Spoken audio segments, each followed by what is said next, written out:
কিছু মানুষ কোরবানি দিব আল্লাহকে খুশি করার জন্য, কিছু মানুষ কোরবানি দিব গোস্ত খাওয়ার জন্য। যা সাবধান হয়ে যান ভাইরা, সামনে কোরবানি আসতে আছে।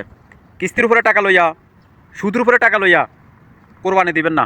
ফয়জর হলে একটা ব্রয়লার মুরগি আইনা জব করে ছেলেমেয়ে লই খাইয়েন, তারপরও এই দুটি কাজ করবেন না। সুদের উপরে কোনো টাকা লবেন না, কিস্তির উপরে কোনো টাকা লইয়া কোরবানি দিবেন না।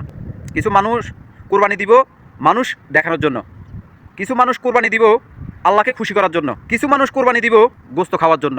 যারা গোস্ত খাওয়ার জন্য কোরবানি দিব তারা হলো আপনার মতন আমার মতন নর্মাল ফ্যামিলির মানুষ। কেন তা যারা বছরে একবার গরু গোস্ত সৌদে মাসে মাসে কিনি খাওয়ার মতন এ তৌফিক আল্লাহ দিছে না, ওই তারা কোরবানি দিব গোস্ত খাওয়ার জন্য।